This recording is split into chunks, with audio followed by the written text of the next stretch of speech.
Hello mga kababayan! History na naman ang nasaksihan natin. Alex Ciala just pulled off one of the biggest wins of her professional career. Matapos niyang talunin ang Olympic gold medalist at dating world number 4 na si Qin Weiseng sa Mubadala DC Open 2026.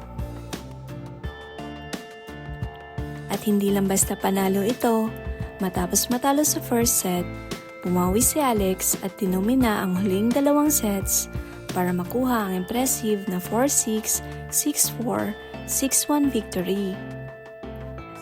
Ano ang naging susi sa comeback? Paano niya napabagsak ang isa sa pinakamalalakas na servers sa WTA Tour? Pag-usapan natin. Sa unang set, ipinakita agad ni Seng kung bakit isa siya sa pinakamapanganib na player sa tour. Nagtala siya ng kabuuang 14 aces sa laban. At madalas na nahihirapan si Alex na maibalik ang kanyang malalakas na serves. Kahit nakipagsabayan si Alex sa baseline rallies, nagawa ni Seng na kunin ang first set, 6-4. Sa puntong ito, maraming naniniwala na kontrolado na ni Seng ang laban. Pero dito natin nakita ang maturity ni Alex. Hindi siya nagpanik, hindi siya nagmadali. Unti-unti niyang binasa ang serve ni Seng at nagsimulang pahabain ng rallies. Habang tumatagal ang laban, mas lumalabas ang consistency ni Alex. Nakuha niyang crucial breaks at naitablang laban matapos kunin ang second set, 6-4. At dito nagsimulang magbago ang momentum.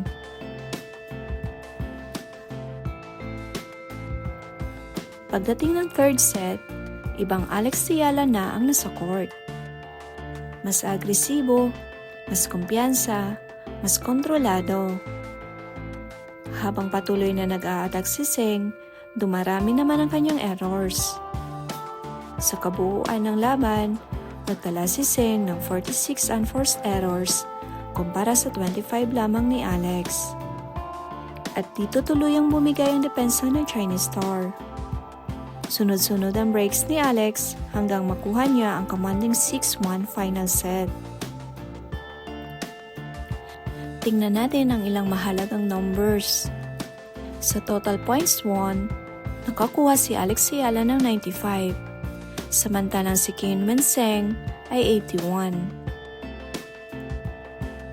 Sa break points won, nakakuha si Alex Ciala ng 6/8, samantalang si Qin Weiseng ay 4/11.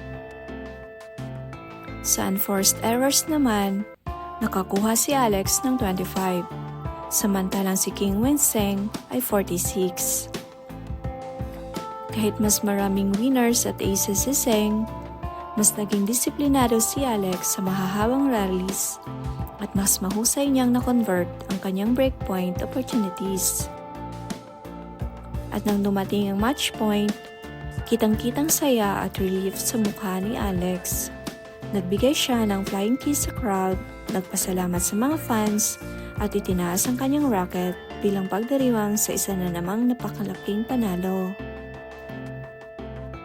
Isang emotional na tagpo para sa Pinay tennis sensation. Hindi lang ito simpleng round of 32 victory. Ito ay panalo laban sa isang Olympic champion. Panalo laban sa dating number 4 player. At isa pang patunay na si Alex Ciala ay hindi na lamang future star ng tennis. Isa na siyang tunay na contender sa pinakamalalaking tournaments sa mundo. Dahil sa panalong ito, umusad si Alex sa round of 16 kung saan haharapin niya ang defending champion na si Leylah Fernandez. Isa na namang matinding hamon ang naghihintay. Pero matapos nating makita kung paano niya tinalo si Seng, alam nating na kaya niyang makipagsabayan sa kahit sino. Ano sa tingin niyo mga kababayan? Kaya bang ipagpatuloy ni Alex Ciala ang kanyang dream run sa Washington? Matatalo kaya niya ang defending champion na si Leylah Fernandez? I-comment ang inyong prediction sa baba.